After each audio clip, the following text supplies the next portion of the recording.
Hello everyone, welcome to SB institute. Welcome you all. আমি শুভেন্দু অধিকারী তোমাদের জন্য পলিটির খুব গুরুত্বপূর্ণ একটি ক্লাস নিয়ে এসেছি। আজকে তোমরা জানো যে প্রিভিয়াস ক্লাসে আমি আগে সংসদ অর্থাৎ পার্লামেন্টের উচ্চকক্ষ এবং নিম্নকক্ষ এই দুটি কক্ষের যাবতীয় বিষয় নিয়ে আলোচনা করেছিলাম। এবার কিছুটা যে আমি বলেছিলাম যে আস্তে আস্তে আমি পার্লামেন্ট যেহেতু খুব গুরুত্বপূর্ণ একটি বিষয়, সেই প্রত্যেকটা বিষয় আমি একদম খুব সুন্দরভাবে পুঙ্খানুপুঙ্খভাবে তোমাদের কিন্তু আলোচনা করে বুঝিয়ে দেবো, যাতে তোমাদের প্রত্যেকটা পরীক্ষায় যে এই সংসদ রিলেটেড যাবতীয় কোশ্চেন যেগুলো আছে সেগুলো যাতে তোমাদের পরিষ্কার হয়ে যায়। ঠিক আছে, অর্থাৎ আমি এবার কিন্তু আর যে পার্ট অর্থাৎ ফার্স্ট পার্ট তোমরা দেখেছো যে না, এটা সেকেন্ড পার্ট বা এটা হয়তো থার্ড পার্ট হবে, যেহেতু লোকসভা এবং রাজ্যসভা দুটো ক্লাসে আমি তোমাদের পড়িয়েছিলাম। আজকে করাবো বিল, অর্থাৎ যে বিল পাস হয়, যে আর কি সংসদে যে বিল পাস হয় সেই বিলগুলি কি কি রকমের বিল আমাদের রয়েছে, আর কি সেই বিলগুলি পাশের পদ্ধতি কিভাবে বিল পাস হয়, এই বিষয়টা নিয়ে কিন্তু আজকে আলোচনা করবে। এইরকম যে বিলের থেকে কিন্তু প্রচুর কোশ্চেন আসে, আর আমরা প্রত্যেকবারই ভুল করি, এবং অর্থ বিলের সম্পর্কে অর্থ বিল কিভাবে পাস হয় সমস্ত বিষয়ই থাকছে কিন্তু এই ভিডিওতে। তাহলে চলো ক্লাসে দেখো, খুব গুরুত্বপূর্ণ হতে চলে এই ক্লাসটা, সবাই মন দিয়ে দেখো। কিছু কিছু খুব গুরুত্বপূর্ণ ইনফরমেশন থাকবে, সেগুলো নোট ডাউন করে নাও, যেগুলো যেখানে দরকার হবে স্ক্রিনশট নিয়ে নেবে। আর যারা আমাদের চ্যানেলে নতুন আছে অবশ্যই চ্যানেলটিকে সাবস্ক্রাইব করে পাশে থাকা বেল আইকনটিকে প্রেস করে রাখবে, যাতে পরবর্তী ক্লাসের আপডেট আসলেই তোমরা নোটিফিকেশন পেয়ে যাবে। চলো তাহলে শুরু করব। দেখো, প্রথমে বলি যে বিল। বিল কি? বিল হচ্ছে যে বিল আর আইন অ্যাক্টের যে পূর্ববর্তী অবস্থায় বা অ্যাক্টের খসড়া, আইনের খসড়া যেটা বলতে পারো সেটা কিন্তু বিল। অর্থাৎ কোনো আইন যে আর কি সংবিধানে যে বিধিবদ্ধ যে আইনগুলি রয়েছে, ঠিক আছে, অর্থাৎ যে মানে সংবিধানে যে আমাদের সংবিধানে যে রয়েছে প্রত্যেকটা ধারা ওয়াইজ, তারপরে কিন্তু যে নতুন আইন প্রণয়নের ব্যাপার হয়, ঠিক আছে, তখন সেটা কি হয় যে সেটার একটা খসড়া তৈরি হয়, সেটা সংসদে পেশ করা হয়। ঠিক আছে, সেই পেশ করে আলাপ আলোচনা করা হয়। অর্থাৎ যখন আর কি কোনো আইন আলাপ আলোচনার পর্যায়ে থাকে, অর্থাৎ সংসদে থাকে, এই বিষয়ে আলাপ আলোচনা হতে থাকে, তখন কিন্তু সেটা বিল আকারে থাকে।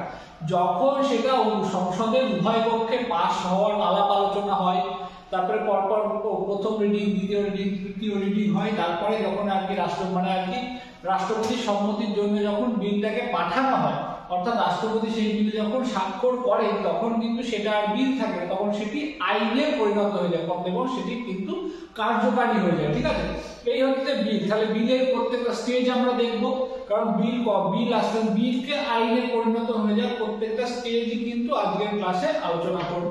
তাহলে দেখো যে বিল কত ধরনের হয়। বিল কিন্তু এক হচ্ছে যে উত্থাপক ব্যক্তির উপরে নির্ভর করে কিন্তু বিল দুই রকম হয়। মানে আর কি যে ব্যক্তি উত্থাপন করছে সে তার উপরে নির্ভর করে কিন্তু বিল দু রকম হয়। মানে আর কি যদি সরকার পক্ষের কোনো সদস্য যদি বিল উত্থাপন করে তাহলে কিন্তু সেটা সরকারি বিল হিসেবে ধরা হবে। আর যদি মানে আর কি পার্লামেন্টেরই সদস্য কিন্তু সরকারের আর কি সদস্য নয়, ক্যাবিনেটের সদস্য নয়, এমন কোনো ব্যক্তি যদি পেশ করে তাহলে কিন্তু সেটা বেসরকারি বিলের আওতায় ধরা হবে।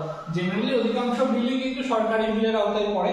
ঠিক আছে, তাহলে চলো উত্থাপক ব্যক্তির উপর নির্ভর করে বিলকে দুই ভাগে ভাগ করা হয়, একটি সরকারি বিল এবং প্রাইভেট মেম্বার বিল। ঠিক আছে, অর্থাৎ সরকারি বিল অর্থাৎ যে সরকারের যে সদস্যরা তারা পেশ করে, আর বেসরকারি বিল একদম সোজা কথায় বুঝে নেবো আমরা কি, যারা কি যে প্রাইভেট মেম্বার, অর্থাৎ যারা সরকার পক্ষের সদস্য নয় তারা, কিন্তু তাদের কিন্তু মেম্বার হতে হবে, না হলে তারা সংসদে বিল উত্থাপন করতে পারছে না। চলো এবার দেখো, বলছে সরকারি বিল 5 প্রকার হয়। এই যে আমরা যে উত্থাপক ব্যক্তির উপর নির্ভর করে বিল আমরা দেখলাম 2 প্রকার, আর সরকারি বিল 5 প্রকার। তাহলে আমরা দুই রকম দেখলাম, যে যদি বলে বিল আর উত্থাপক ব্যক্তির উপর নির্ভর করে বিল কত প্রকার, তাহলে কিন্তু আমাদের বলতে হবে 2 প্রকার। আর কি এই সরকারি বিল আবার তার ভিতরে যে আমরা দুটো পেলাম, সরকারি বিল এবং প্রাইভেট মেম্বার বিল, সেটা কিন্তু আবার 2 প্রকার। কি সেটা হচ্ছে কি সেই সরকারি বিলের ভাগ আমরা আলোচনা করবো। সেই সরকারি বিল কি কি, যে 5 প্রকারের সরকারি বিল আছে। কি সাধারণ বিল, অর্থ বিল, রাজস্ব বিল। রাজস্ব বিল আবার 2 রকম আছে, কি রাজস্ব বিল 1 এবং রাজস্ব বিল 2। ঠিক আছে, অর্থাৎ প্রথম শ্রেণীর রাজস্ব বিল এবং দ্বিতীয় শ্রেণীর রাজস্ব বিল। আর কি সংবিধান সংশোধনী বিল। এই 5টি হচ্ছে যে সরকারি বিলের আওতায় পড়ে। তাহলে খুব ভালো করে বুঝতে হবে, কোশ্চেন আসে যদি আর কি যে যদি উত্থাপক ব্যক্তির উপর নির্ভর করে বিল কত প্রকার, তাহলে কিন্তু বলতে হবে আমাদের 2 রকম। আর যদি বলে সরকারি বিল কত রকম, তাহলে কিন্তু বলতে হবে আমাদের 5 রকমের। বুঝে গেছে? চলো এবার আজকে তাহলে প্রথমে সাধারণ বিল নিয়ে আমরা আলোচনা করব। সাধারণ বিল কি? সাধারণ বিল হচ্ছে যে সেই বিল যে বিল আর কি খুব মানে অর্থ বিল নয়। এক কথায় তোমরা বলতে পারো যে সাধারণ বিল কি? যে বিল অর্থ বিল নয়, এইভাবে বললেও হবে। আবার দেখো আর্থিক বিষয় ব্যতীত অন্যান্য সমস্ত বিষয় সম্পর্কিত বিল সাধারণ বিল নামে পরিচিত। অর্থাৎ সবচেয়ে লোকসভার সবচেয়ে গুরুত্বপূর্ণ বিলই তো অর্থ বিল, তাই তো? এইবার দেখি জেনারেলি কিন্তু আর কি তাছাড়া এবার বলি যে এই অর্থ বিল ব্যতীত অন্যান্য সমস্ত বিলই কিন্তু কি হয়? সাধারণ বিল নামে পরিচিত। পার্লামেন্টের উভয় পক্ষেই এটি পেশ করা যায়, অর্থাৎ পেশ করা বা উত্থাপন করা যায়। তাই আবার আমাদের কোশ্চেন দিয়ে দিতে পারে সাধারণ বিল কি পার্লামেন্টের উভয় পক্ষে উত্থাপন করা যায়, বা লোকসভা উত্থাপন করা যায়, বা রাজ্যসভায় উত্থাপন করা যায়? অবশ্যই করা যায়, কারণ যে সাধারণ বিল একটি সরকারি বিল এবং এটি কি উভয় পক্ষেই উত্থাপন করা যায়। এটি সরকারি বিল হিসেবে বিবেচিত হয়। মানে সাধারণ বিল কিন্তু সাধারণত সরকারি বিল হিসেবেই বিবেচিত হয়। তাহলে সাধারণ বিল আমরা কি বুঝলাম? আমরা আরেকবার বলবো যে সাধারণ বিল হচ্ছে এমন বিল যেটি অর্থ বিল নয়, সেটি হচ্ছে সাধারণ বিল। এটি কি লোকসভা এবং রাজ্যসভা উভয় পক্ষেই উত্থাপন করা যায়, আর কি এটি সরকারি বিল হিসেবে বিবেচিত হয়। তাহলে আমাদের যদি প্রশ্ন দেয় যে সাধারণ বিল কি সরকারি বিল, বা সাধারণ বিল কি সরকারি বিল হিসেবে বিবেচিত হয় নাকি বেসরকারি বিল হিসেবে বিবেচিত হয়, তাহলে আমাদের বলতে হবে অবশ্যই এটি সরকারি বিল। আর এটি কোন পক্ষে উত্থাপন করা যায় সেটাও আমাদের বলতে হবে যে এটি লোকসভা সংসদে উভয় পক্ষেই কিন্তু উত্থাপন করা যায়। ঠিক আছে? তারপরে দেখো অর্থ বিল। এবার সবচেয়ে গুরুত্বপূর্ণ বিল যেটা সেটা হচ্ছে যে অর্থ বিল। সংসদের সবচেয়ে গুরুত্বপূর্ণ বিল হচ্ছে আমাদের অর্থ বিল। এই অর্থ বিল কি? অর্থ বিল হচ্ছে সংবিধানের 110 ধারায় আছে কিন্তু অর্থ বিল। আর একটা বিল যে অর্থ বিল সেই বিষয়ে এখান থেকে কিন্তু বহুবার কোশ্চেন আসে যে অর্থ বিলের শংসাপত্র বা সার্টিফিকেট প্রদান করে কোন ব্যক্তি? তিনি হচ্ছেন লোকসভার স্পিকার। একটি বিল যে অর্থ বিল সেটি কি সেই বিষয়ে অবগত করে নাকি, সেই বিষয়ে এই একটি বিল যে অর্থ বিল সেটাকে শংসাপত্র বা সার্টিফিকেট প্রদান করে লোকসভার স্পিকার। আর লোকসভার স্পিকার যদি কোনো বিল অর্থ বিল সে বিষয়ে আর কি শংসাপত্র বা সার্টিফিকেট দিয়ে দেয়, তাহলে কিন্তু এই বিষয়ে আর কোনো রকম মতভেদ করা যায় না এই বিলটি নিয়ে। ঠিক আছে? এর খুব ভালো করে মনে রাখতে হবে যে লোকসভার স্পিকার কিন্তু অর্থ বিলের শংসাপত্র দেয়। এখান থেকে বহুবার কোশ্চেন আসে ডব্লিউবিসিএস এ, ঠিক আছে, এবং অন্যান্য পরীক্ষা কিন্তু মানে অর্থ বিলের শংসাপত্র কোন ব্যক্তি প্রদান করেন বা সার্টিফিকেট, তিনি হচ্ছেন লোকসভার স্পিকার। তাহলে দেখে নেব অর্থ বিলের ডিটেলস কি, যে ভারতীয় সংবিধানের 110 ধারায় উল্লেখিত 7টি বিষয় আছে। অর্থাৎ ভারতীয় সংবিধানে বিধিবদ্ধ রয়েছে যে 7টি বিষয়, সেই 7টি বিষয়ের যে কোনো একটি নিয়ে যদি কোনো বিল রচিত হয়, অর্থাৎ যে কোনো একটি বিষয় যদি সেই বিলের আর কি অন্তর্নিহিত বিষয়বস্তু হয়ে থাকে, তবে সেটি হচ্ছে অর্থ বিল। ক্লিয়ার? এটা হচ্ছে যে আজকে সংবিধানে বিধিবদ্ধ আছে, কিন্তু কোনো বিল অর্থ বিল কিনা সে বিষয়ে শংসাপত্র দেবে কিন্তু লোকসভার স্পিকার। চল এইবার দেখে নেব সেই উল্লেখিত 7টি বিষয় যেগুলি আর কি সংবিধানের 110 ধারায় উল্লেখিত রয়েছে। কি কি আমরা দেখব? কর আরোপ, কর বিলোপ, কর পরিহার, কর পরিবর্তন এবং নিয়ন্ত্রণ, এটি একটি বিষয়। আর কি এবার প্রত্যেকটা বিষয় কিন্তু আমাদের জেনে রাখতে হবে, কারণ যদি আমাদের অপশনে একটি এই যে এখানে যেগুলো রয়েছে 7টি বিষয় একটি যদি আমাদের অপশনে থাকে যে এটি আর কি কোনটি আর কি অর্থ বিলের জন্য অপরিহার্য বা কোনটি অপরিহার্য মানে অর্থ বিলের অপরিহার্য বিষয়, যদি আমরা 7টি বিষয় না জেনে রাখি তাহলে কিন্তু আমরা অপশনটা সঠিক মার্ক করতে পারবো না। তাহলে খুব ভালো করে দেখে নিতে হবে যে সেই সংবিধানে বিধিবদ্ধ সেই 7টি বিষয় কি কি, অর্থাৎ সংবিধানের 110 ধারায় বিধিবদ্ধ সেই 7টি বিষয় কি কি আমরা দেখে নেব। দেখো কর আরোপ, কর বিলোপ, পরিহার, পরিবর্তন এবং নিয়ন্ত্রণ, এটি হচ্ছে যে 1 নম্বর। এর কোনো সিরিয়ালের ব্যাপার নেই, অর্থাৎ বিষয়গুলো বুঝে নিতে হবে। তারপরে দেখো 2 নম্বরে কি আছে? ভারত সরকার কর্তৃক ঋণ গ্রহণ, প্রতিশ্রুতি প্রদান, নিয়ন্ত্রণ, আর্থিক দায়িত্ব সম্পর্কিত আইনের সংশোধন। অর্থাৎ কি দেখো, ভারত সরকার কর্তৃক ঋণ গ্রহণ, প্রতিশ্রুতি প্রদান, নিয়ন্ত্রণ এবং আর্থিক দায়িত্ব সম্পর্কিত আইনের সংশোধন, অর্থাৎ আর্থিক দায়িত্ব সংক্রান্ত আইনের সংশোধনও কিন্তু সেটা অর্থ বিলের আওতায় পড়বে। ঠিক আছে? তারপরে দেখো তৃতীয় কি আছে? সঞ্চিত অথবা আকস্মিক তহবিল, অর্থাৎ কনসলিডেটেড ফান্ড বা কন্টিনজেন্সি ফান্ড, বোঝা গেল? যে আমাদের যে তহবিল রয়েছে সেগুলো সেই বিষয়ে আমি পরবর্তী ক্লাসে আলোচনা করব যে তহবিল রূপী কি কি, সঞ্চিত অথবা আকস্মিক তহবিল, ঠিক আছে, অর্থ প্রদান ও প্রত্যাহার। এই দুই যে তহবিল রয়েছে ভারতের, যে তহবিল দুটি তহবিল, সেই তহবিল দুটি কি কি, যে সঞ্চিত তহবিল এবং মানে আর কি আকস্মিক ব্যয় মোকাবিলা তহবিল, অর্থাৎ consolidated fund and contingency fund. এই দুই তহবিলের কি অর্থ প্রদান এবং প্রত্যাহার, ঠিক আছে, খুব ভালো করে মনে রাখবে। সঞ্চিত তহবিল এবং আকস্মিক তহবিল, এই তহবিল কিন্তু খুব গুরুত্বপূর্ণ, কারণ তহবিল থেকেও বহু কোশ্চেন আসে, ঠিক আছে। তারপরে দেখো 4 নম্বর দেখবো আমরা সঞ্চিত তহবিল থেকে অর্থ বিনিয়োগ।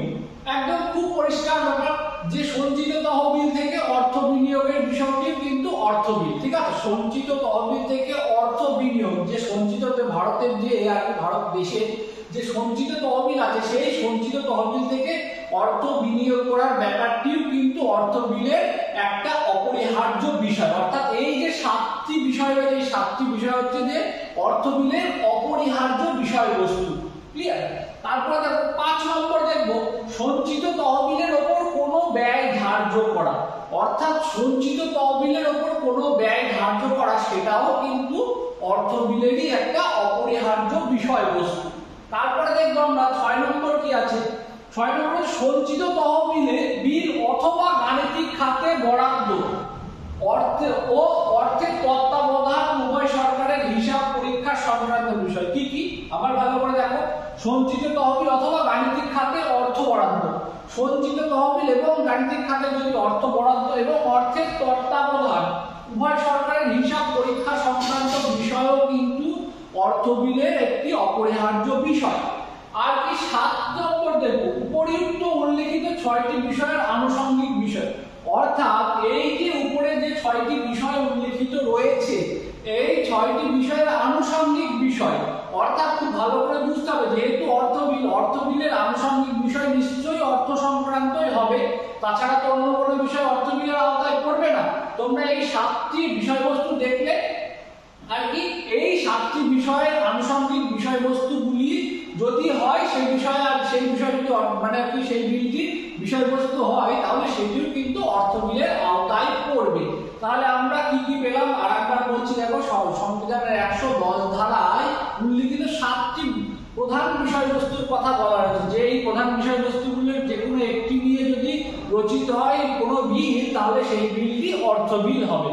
আর কি আর 7ম বিষয়বস্তুতে কি লেখা রয়েছে, সেটা হচ্ছে যদি এই 6টি উল্লেখিত বিষয়ের আনুষঙ্গিক বিষয় নিয়েও যদি কোনো বিল রচিত হয়, সেটিও কিন্তু অর্থবিল হিসেবে বিবেচিত হবে। আর অর্থবিলের শংসাপত্র দেনকে, অর্থবিলের শংসাপত্র দেন হচ্ছে লোকসভার স্পিকার, ক্লিয়ার। এই হচ্ছে ব্যাপার। চলো নেক্সট দেখবো, বলছি তারপরে আমরা পেলাম কি রাজস্ব বিল, তাই তো। রাজস্ব বিল কি, তাহলে আমি যেহেতু সরকারি বিলের দ্বিতীয়টা করছি, অর্থাৎ প্রথমে সাধারণ বিল করলাম, তারপরে দ্বিতীয়তে আমরা করলাম অর্থ বিল, এবার করছি তৃতীয় রাজস্ব বিল। এই রাজস্ব বিল আবার দুই রকমের, কি রাজস্ব বিল, প্রথম শ্রেণীর রাজস্ব বিল এবং দ্বিতীয় শ্রেণীর রাজস্ব বিল, তাই তো। এইবারটা দেখে নেবো। দেখো ভারতীয় সংবিধানের 117 ধারায় রাজস্ব বিল সম্পর্কে আলোচিত হয়েছে। তবে যদি বলা হয়, তোমার কোশ্চেন যদি বলা হয় যে ভারতের সংবিধানের কত ধারা আর কি রাজস্ব বিলের সংজ্ঞায় অন্তর্নিহিত আছে, তাহলে কিন্তু আমাদের বলতে হবে 117 ধারা।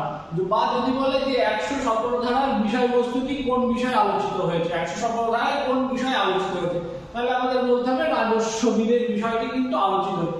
আর এই রাজস্ব বিল আবার দুই প্রকার, একটা হচ্ছে রাজস্ব বিল 1 এবং রাজস্ব বিল 2। খুব ভালো করে দেখতে হবে যে রাজস্ব বিল 1 আর রাজস্ব বিল 2 গুলিয়ে ফেললে কিন্তু হবে না। রাজস্ব বিল 1 আর রাজস্ব বিল 2 এর ব্যাপার হচ্ছে যে এই বিষয়ে যে সাদৃশ্য বৈসাদৃশ্য ব্যাপার হচ্ছে কি সামান্য সাদৃশ্য থাকলেও কিন্তু মানে মৌলিক পার্থক্য কিন্তু আছে। সেটা কি আমরা দেখব যে রাজস্ব বিল 1 আর অর্থ বিলের সাথে কিন্তু সাদৃশ্য রয়েছে, কিন্তু রাজস্ব বিল 2 এর সাথে কিন্তু অর্থ বিলের কোনো সাদৃশ্য নেই। তাহলে রাজস্ব বিল 2 এর সাথে কার সাদৃশ্য আছে, রাজস্ব বিল 2 এর সাথে সাদৃশ্য আছে সাধারণ বিলের। খুব ভালো করে দেখো, তাহলে রাজস্ব বিল 1 অর্থাৎ প্রথম শ্রেণীর রাজস্ব বিলের সাথে সাদৃশ্য রয়েছে অর্থ বিলের, আর দ্বিতীয় শ্রেণীর রাজস্ব বিলের সাথে সাদৃশ্য রয়েছে সাধারণ বিল। তাহলে আমাদের কোশ্চেন দিয়ে দিতেই পারে যে প্রথম শ্রেণীর রাজস্ব বিলের সাথে সামঞ্জস্য এই বিষয় নিম্নলিখিত বিষয় কোনটি? পরিষ্কার আমাদের তাহলে বলতে হবে অর্থ বিল। বা দ্বিতীয় শ্রেণীর রাজস্ব বিলের সাথে সামঞ্জস্যপূর্ণ বিষয় কোনটি? ঠিক আছে, এই হচ্ছে যে ব্যাপার, সেটা তাহলে বলতে হবে আমাদের সাধারণ বিল।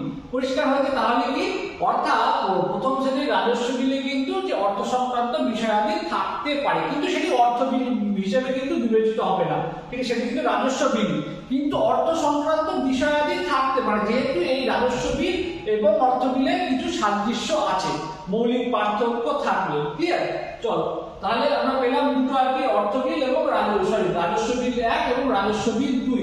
পরিষ্কার?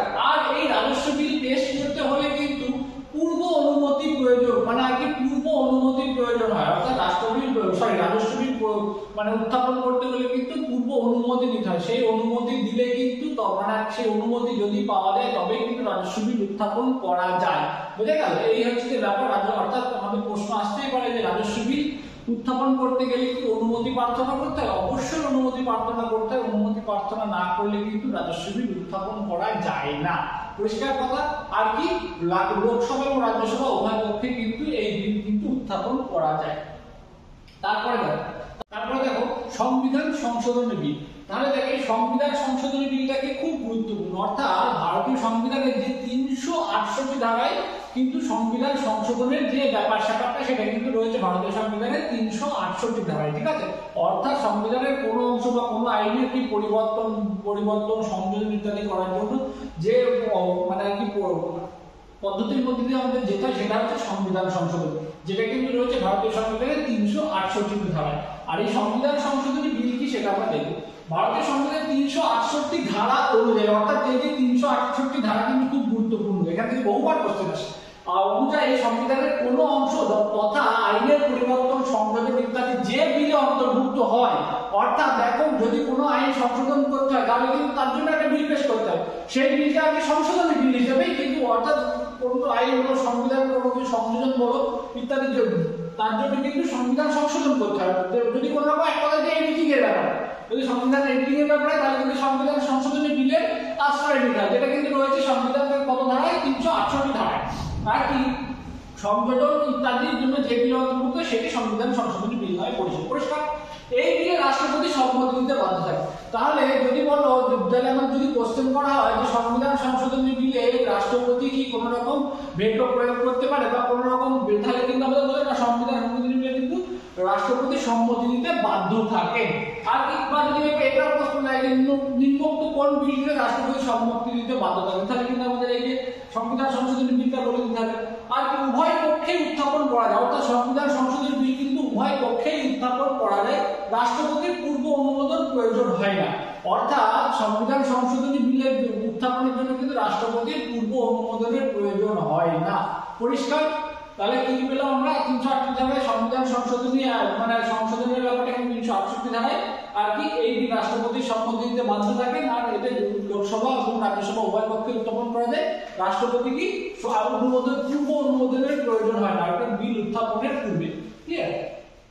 এইবারটা দেখো, এইবারটা আমরা আলোচনা করব, আমরা কি বিলের সমস্ত বিল সম্পর্কে আলোচনা করলাম। এইবারটা আমরা আলোচনা করব যে কিভাবে আর কি বিল পাস হয় সেই বিষয়ে আমরা কিন্তু আলোচনা করব। ঠিক আছে, দেখো আলোচনা বলতে প্রথমে একটা বিল যখন আর কি পেশ হয়, অর্থাৎ সেই বিলটি পেশ হওয়ার পরে প্রথম রিডিং, দ্বিতীয় রিডিং, তৃতীয় রিডিং এবং তারপরে কিন্তু কি অপর পক্ষে বিল, তারপরে কি রাষ্ট্রপতির সম্মতি, এই 5টা বিষয়ের মধ্যে দিয়ে কিন্তু যেতে হয় একটা বিলকে, তারপরে কিন্তু একটা বিল আইনে পরিণত হয়। অত সহজে যেমন বলা যায় বিল আর কি রাষ্ট্রপতির সম্মতি দিয়ে আইনে প্রয়োগ মানে আর কি পরিণত হয়, তা কিন্তু না। একটা বিলকে আইনে পরিণত হলে কিন্তু অনেকগুলো প্রসিডিউরের ভিতর দিয়ে যেতে হয়, সেগুলো নিয়ে আলোচনা করব। একটা বিলের প্রথম রিডিং কি? প্রথম রিডিং যখন একটা যে কোনো বিল যদি বেসরকারি বিল হয় তার জন্য তো অনুমতি প্রার্থনা করতেই হবে। ঠিক আছে, অর্থাৎ একটা কমিটি থাকে, যে কমিটি কিন্তু নির্দিষ্ট করে দেয় এটি সরকারি বিল না বেসরকারি বিল। ঠিক আছে, অর্থাৎ এটি অর্থ বিলের শংসাপত্র দেন কিন্তু লোকসভার স্পিকার। ঠিক আছে, এইবারটা এই যে বিলগুলি, এইবার যে কোনো বিল আর কি পাশের ক্ষেত্রে যে উত্থাপক ব্যক্তি অর্থাৎ পূর্বে অনুমতি মানে আর কি প্রার্থনা করেন। যেমন যদি সংবিধান সংশোধনী বিল হয় তাহলে কিন্তু তার জন্য পূর্ব অনুমোদনের কোনো প্রয়োজন নেই। যদি অর্থ বিল হয় তার জন্য কিন্তু পূর্ব অনুমোদনের ব্যাপারটা দেখা যাচ্ছে না। রাষ্ট্রপতি যে অনুমতি প্রার্থনা কি বিল উত্থাপন করার জন্য, ঠিক আছে, এইটাই ঘুরিয়ে ফেললে কিন্তু হবে না। এইবার দেখো প্রথম রিডিং এর ব্যাপার। প্রথম রিডিংটা কি? প্রথম রিডিংটা হচ্ছে সেইটা যে একটা বিল নিয়ে যখন আলোচনা হবে, একটা বিলের প্রস্তাবনাটুকু অর্থাৎ সেই বিলটা কি সেইটুকু বলাই হচ্ছে যে বিলের প্রথম রিডিং। অর্থাৎ এই যে প্রস্তাবনা নিয়ে আলোচনা, প্রস্তাবনা মানে কি মুখবন্ধ, মুখবন্ধের ভিতরে কিন্তু যাবতীয় কি বিষয় সেটা কিন্তু থাকে, অন্তর্নিহিত থাকে। এইবার এই বিষয়ে কিন্তু অর্থাৎ প্রথম রিডিং এ কিন্তু বিল নিয়ে কোনো রকম আলোচনা মানে রীতিনীতি বিলের কি বিষয়বস্তু ইত্যাদি নিয়ে কিন্তু কোনো রকম আলোচনা কিন্তু প্রথম রিডিং এ হয় না। প্রথম রিডিং এ শুধু কি বিষয়টি এটি কোন বিষয়ের বিল বা বিলটি কি সেই বিষয়টুকুই শুধু আলোচনা করা হয়। কিন্তু যদি উত্থাপক মনে করেন এই বিষয়ে দু চার কথা বলতেই পারেন প্রথম রিডিং এ। পরিষ্কার? এই হয়ে গেল। তাহলে আমাদের এখান থেকে যদি কোশ্চেন করা হয় যে প্রথম রিডিং এ কি বিলের বিষয়ে বিস্তরে আলোচনা করা হয়, অবশ্যই হয়। শুধু কি বিলের বিষয় মানে বিলটি কি বিষয়ে সেই বিষয়টুকুই শুধু বলা হয়। যদি উত্থাপক চায় তাহলে কিন্তু সে বিষয়ে সে দু চার কথা বলতে পারে, ঠিক আছে। তারপরে আসবো আমরা কি দ্বিতীয় রিডিং এ, তাই তো? তারপরে আমরা আসবো দ্বিতীয় রিডিং, আর তারপরে বিলতে চলে আসে দ্বিতীয় রিডিং অর্থাৎ বিলের দ্বিতীয় পার্ট। প্রথম রিডিং হয়ে গেল, তারপর আসে দ্বিতীয় পার্ট। এই দ্বিতীয় পার্টেও কি হয়? এই দ্বিতীয় পার্টেও ঠিক তেমনই যে এই বিষয়ে কিন্তু দ্বিতীয় পার্টে এই বিষয়ে বিলের একটু সামান্য গভীরে এগোনো হয়। সেটা কি? সেই বিষয়ে বিলের সমস্ত কিছু রীতিনীতি, কি জন্য বিলটি প্রয়োগ করা হচ্ছে, মানে কি জন্য বিলটি আনা হয়েছে, সেসব যাবতীয় বিলের সুবিধা উপকারিতা ইত্যাদি বিষয়ে কিন্তু আলোচনা হয় এই দ্বিতীয় পার্টে। কিন্তু এই দ্বিতীয় পার্টে কিন্তু কোনো রকম সংযোজন বা কোন রকম ধারা উপধারা ইত্যাদি বিষয়ে কিন্তু আলোচনা হয় না। সেইগুলো আলোচনা হয় কখন? সেই বিষয় অর্থাৎ যে দ্বিতীয় পার্টে অর্থাৎ সেকেন্ড রিডিং এ কিন্তু কি হয়?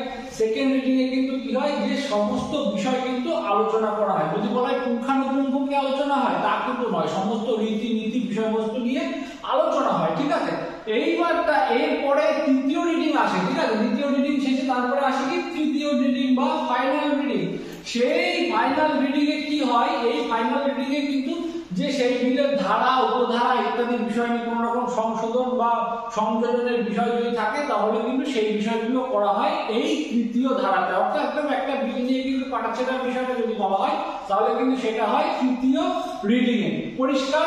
এই হচ্ছে যে প্রত্যেকটা বিষয়ে মানে একটা বিল পাশের একটা মানে আর কি একটা প্রসিডিওর এর ভিতরে যেতে হয়।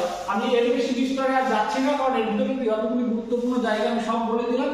তোমাদের যদি কোনো রকম অসুবিধা হয়ে থাকে অবশ্যই কমেন্টে জানাবেন, স্যার এই জায়গা বুঝতে পারিনি, আমি অবশ্যই কিন্তু সেটা তোমাদের পরিষ্কার করে দেবো। ক্লিয়ার?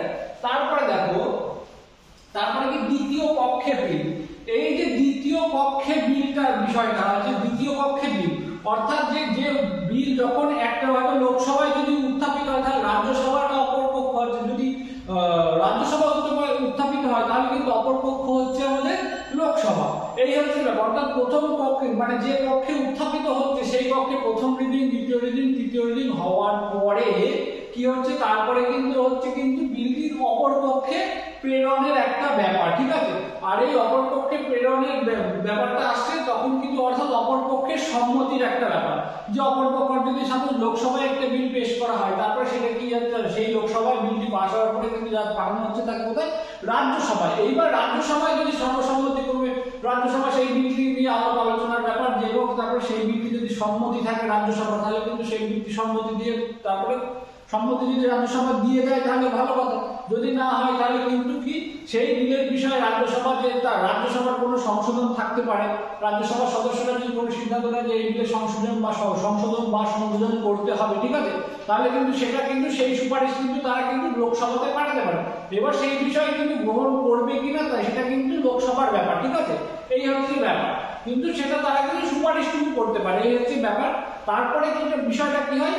তারপরে বিল চলে যায় এই অপর পক্ষে বিলের পরে চলে যায় যে দ্বিতীয় পক্ষে বিল। দ্বিতীয় পক্ষ মানে যে শুধু যে আর কি যে রাজ্যসভা বা লোকসভা তা না, অর্থাৎ যে পক্ষে উত্থাপিত হবে সেই পক্ষ ব্যতীত যে পক্ষটা থাকবে অবশ্যই সেটাই হচ্ছে দ্বিতীয় পক্ষ বা অপর পক্ষ বিল। তারপরে এই পক্ষে যখন বিল পাস হয়ে যাবে তারপরে বিল আসবে কি রাষ্ট্রপতির সম্মতির জন্য, অর্থাৎ রাষ্ট্রপতির স্বাক্ষর। তারপরে যদি আর কি উভয় পক্ষেই যদি মানে আর কি বিল পাস হয়ে যেয়ে থাকে, তাহলে কিন্তু তারপরে কিন্তু একটা বিলে রাষ্ট্রপতির স্বাক্ষর হয়। একটা বিলে যখন রাষ্ট্রপতির স্বাক্ষর হয় তখনই কিন্তু বিলটি আইনে পরিণত হয়ে যায়। তাহলে রাষ্ট্রপতির স্বাক্ষর হয় সবার শেষে, বুঝে গেল? এভাবেই কিন্তু প্রত্যেকটা বিল কিন্তু পাস হয়ে থাকে। এটা যদি আবার রাষ্ট্রপতি যদি কোনো কারণে মনে করেন যে এই বিলের আরো পুনর্বিবেচনা বা পুনরালোচনার বিষয় আছে, তাহলে কিন্তু রাষ্ট্রপতি তার মানে সেই বিলটাকে আবার কিন্তু পুনর্বিবেচনার জন্য কিন্তু সেই পক্ষে পাঠিয়ে দিতে পারেন, বোঝা গেল? তাহলে সে আবার পক্ষে ফেরত আসার পরে রাষ্ট্রপতির দ্বারা যদি পক্ষে বিল ফেরত আসে, তারপরেও যদি আবার লোকসভাতে সেটা আর কি সেই লোকসভা থেকে আবার যদি পুনরায় লোকসভা এবং রাজ্যসভা উভয় পক্ষ থেকে আবার যদি পুনরায় পাশ হয়ে আবার রাষ্ট্রপতির কাছে চলে আসে, তাহলে কিন্তু রাষ্ট্রপতি কিন্তু তখন সেই বিলে সম্মতি দিতে বাধ্য থাকে। পরিষ্কার? এই হচ্ছে যে বিল পাসের প্রসিডিওর ছিল। আমি যেভাবে তোমাদের সম্ভব আমি তোমাদেরকে বুঝিয়ে বলে দিলাম, এবং যে সম্ভাব্য কোশ্চেন যে যে জায়গা থেকে আসে আমি কোশ্চেনগুলো তোমাদেরকে কিন্তু বলে দিলাম, যাতে এই যে জায়গাগুলো থেকে কোশ্চেন আসতে পারে সেই বিষয়গুলো তোমরা খুব সুন্দর করে খুঁটিয়ে বুঝে নেবে। আজকের ক্লাস আমি এখানেই শেষ করছি। পরবর্তী ক্লাসে আমি আলোচনা করব বাজেট পাসের পদ্ধতি, তহবিল ইত্যাদি বিষয় নিয়ে। তার পরবর্তীতে থাকবে কিন্তু যে পার্লামেন্টারি টার্মস গুলো আছে সেইগুলো নিয়ে, কারণ প্রত্যেকটা জায়গায় কিন্তু খুব গুরুত্বপূর্ণ। এই জায়গাগুলো থেকেই কিন্তু কোশ্চেন আসে। এবার তোমাদের যদি বুঝতে অসুবিধা হয় তাহলে কিন্তু তুমি সঠিক উত্তর করতে পারবে না, কারণ অপশনগুলো থাকে কিন্তু মোস্ট অফ দ্য কেসে সিমিলার। আমাদের ভুল হয়ে যাওয়ার সম্ভাবনা কিন্তু খুব বিষয় হয় যদি আমাদের এই ভাষা জ্ঞানটা থাকে। সেই জন্য খুব ভালোভাবে পরিষ্কারভাবে বুঝে নিতে হবে, নাহলে কিন্তু সঠিক উত্তর করে আসা যাবে না। তাহলে দেখা হচ্ছে পরবর্তী ভিডিওতে। আর ভিডিও শেষ করার আগে আমি আরো একটা কথা বলবো, যারা চ্যানেলে নতুন আছে অবশ্যই চ্যানেলটিকে সাবস্ক্রাইব করে রাখো। এরকমই গুরুত্বপূর্ণ ক্লাস পেতে হলে চ্যানেলটিকে সাবস্ক্রাইব করতে হবে এবং পাশে থাকা বেল আইকনটিকে প্রেস করে রাখতে হবে। আর কি প্রত্যেকটা ক্লাস কিন্তু একদম সিরিয়ালি দেখতে হবে তোমার যদি প্রিপারেশন সঠিকভাবে করতে চাও। আর কি, আর যদি তোমরা মনে করো যে আমাদের এসবি ইনস্টিটিউটের অফলাইন ব্যাচে নিজেদের ভর্তি হতে চাও, তাহলে কিন্তু ইনস্টিটিউটের যে অফিসিয়াল নাম্বার সেই নাম্বারে ফোন করে তোমরা কিন্তু ভর্তি হয়ে যেতে পারো। কারণ ইনস্টিটিউটে কিন্তু ফাউন্ডেশন ব্যাচ চালু হয়ে গিয়েছে। এই ফাউন্ডেশন ব্যাচে কিন্তু সমস্ত পরীক্ষাকে টার্গেট করে একটা ব্যাচ, যে ব্যাচে কিন্তু সমস্ত পরীক্ষাকে টার্গেট রেখেই কিন্তু আমাদের কিন্তু প্রস্তুতি করানো হচ্ছে। তাহলে চলো দেখা হচ্ছে পরবর্তী ভিডিওতে। Till then stay focused on your goal. Thank you everyone.